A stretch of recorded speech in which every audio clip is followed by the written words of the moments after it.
Hello Internet, and welcome to my live reaction for Fairy Tail 100 Years Quest, Chapter 105. When we last left our heroes, Loxus and Lucy kind of congratulated themselves for a job well done, or congratulated Lucy for a job well done, and sort of passed out, I think. Like, they're kind of done for right now, though I imagine Loxus will eventually get back up for his eventual rematch with Kirin. Meanwhile, Natsu and Suzaku continue their quest to find Ignia, but instead they find Happy, so, happy days there. And then we cut back to the bulk of last week's, or 2 weeks ago's chapter, with Erza versus Misaki. As Misaki reveals her magic blue dimension that takes them to this, water world where you can't move your body, and every second of damage you take translates to an hour of damage in the real world. So Erza's attacked for 5 seconds and takes 5 hours of damage. Misaki thinks that's enough to take Erza out, but it's Erza, so Erza gets back up, because she can take that shit. And so Misaki takes her back to Blue Dimension for 24 seconds of damage, and Erza just, mocks her. It's a real badass Erza time. And then Erza works around Blue Dimension by using her Heaven's Wheel armor that can fly. Therefore, she can move without moving her body, allowing herself to get the drop on Misaki. And that's where we left off. So let's dive right on in chapter 105, Scarlet. So I'm sure this is going to be a big ol' Erza chapter, just going by that name.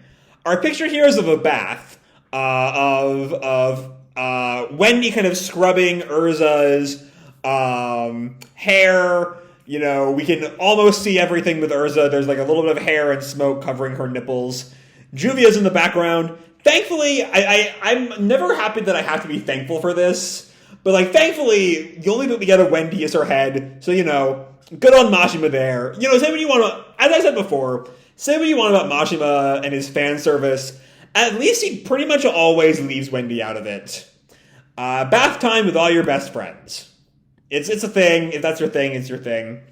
But we pick up right where we left off, with Erza having just done massive damage, or a good deal of damage to Misaki. She's still not even doing the prototypical, coughing up blood from the big hit. She's right back in the fight. She turns back towards Erza, and Erza just summons a bunch of swords, forming, sort of emerging through the water, but thanks to Heaven's Wheel's magic.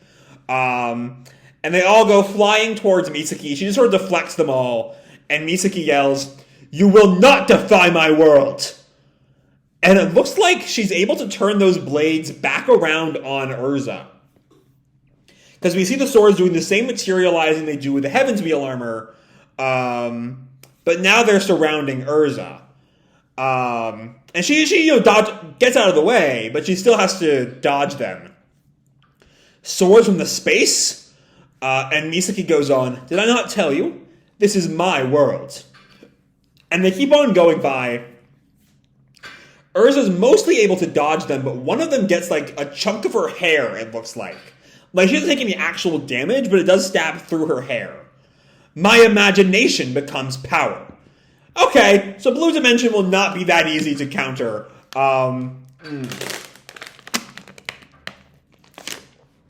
And Erza takes a hit. This time it actually hits her, not just her hair. Gah! But she keeps on fighting. Misaki does some more manipulation. There.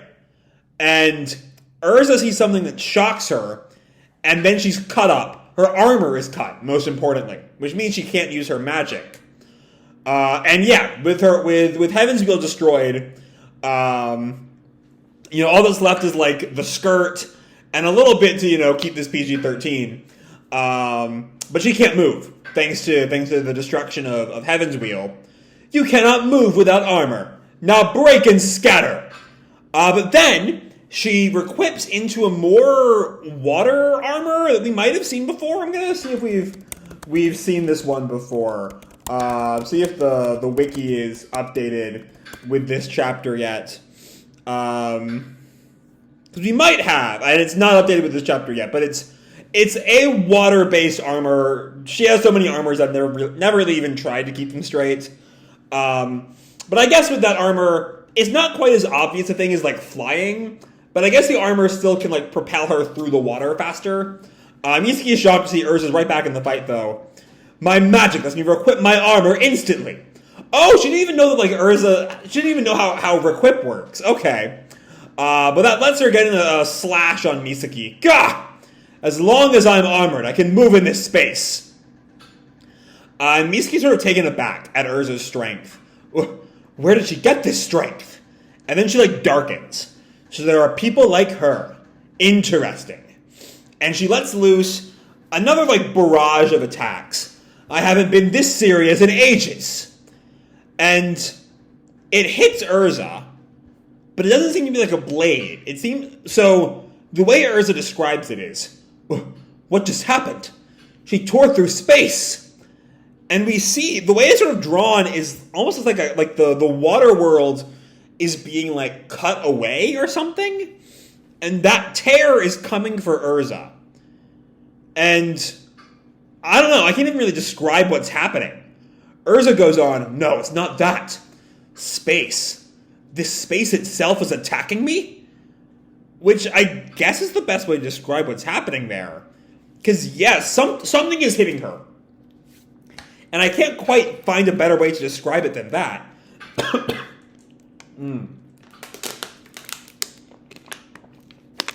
But, you know, she's taking damage. She's doing better than she was initially. She's still, like, vaguely able to fight back.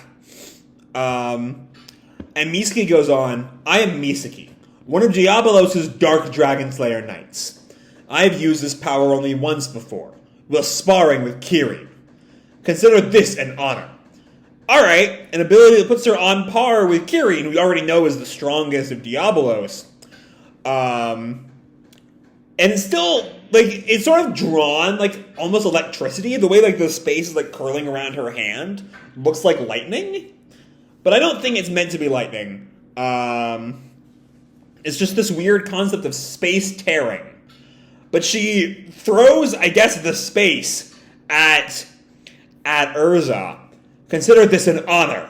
And Erza takes it full on. Kah! I can't telegraph her attacks. Where are they coming from? I mean, they're coming from everywhere, is the thing. It's not coming from Misaki. It's the whole fucking dimension doing this. And more of those tears come for Erza, shattering her armor. Misaki taunts, once more, your armor is broken. And Erza declares, requip! Did you think that would work again? And then, with the power of her dimension, she spawns chains that bind Erza up. We have a full spread there of her just being bound and, like, crucified in her underwear, which, you know, it is what it is. She, like, struggles against it. Ha! And Misaki taunts, finally, my world is as it should be. This is the end. And she readies her initial attack, now that Erza can't dodge. Feel 24 hours worth of pain. Blue stream! And she attacks Erza with it. Adamantine shield! And she... I guess that's a requip of a sorts, right? Because the adamantine shield, I think, was tied to an armor, right? Yeah, adamantine armor we saw during... Here we go, wiki. Way back in Phantom Lord, it looks like. Yeah, she did it to defend Jupiter way back when. Okay. It's been too long since I've read some of the early days of this series, I will admit. But it looks like here she's just equipping the shield of that armor. Which maybe is just like a natural level up from equipping the whole armor. You know, doing it in parts. And Misaki is shocked that she's been blocked again. What? And Erza taunts now, if you want to restrain a wizard, use magic stealing stones. She can generate anything in existence, Erza. Maybe don't give her that idea right now. But she generates another sword. So yeah, I think this is sort of a level up of requip. That again, I don't really think we've seen before. It's a really neat idea. You know, she's not just equipping armor, she's equipping parts of the armor. I'm wondering if she can use that in a similar way to the Star Dress mix. You know, picking and choosing parts of armor to get their various buffs. I don't know. With the sword, she cuts down the chains. Requip, Armadura Fairy. And I think this is the new armor. I don't think we've ever seen Armadura Fairy. I can check the wiki very fast. Oh no, we have. Oh, this was from. Is this from the Eclipse arc, or maybe from Dragon Cry? I'm not sure, but I don't think we ever really see it. Oh no, it is in the anime. Thanks to the references here. I just forgot about it because it's been a very long time. It looks like from those chapter numbers, I'm thinking this is Tenro, I'm guessing. But again, it's been a while since we've seen that, because Tenro was, Christ, like a dozen years ago. Anyway, Requip, Armadura Fairy. And then she uses Enchant, Heavenly Body Magic, which we have seen her use Enchant before, right? Once or twice.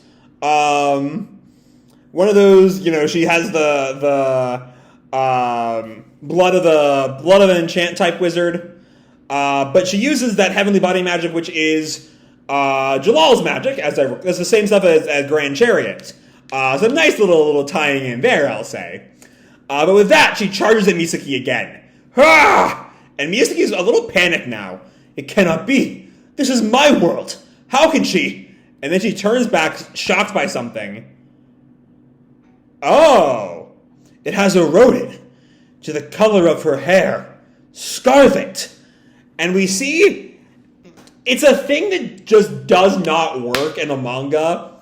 This does not work in black and white at all. If it weren't for Misaki's narration, there would be no way of working out what the hell is going on in this bit, or the significance of the colors in this bit.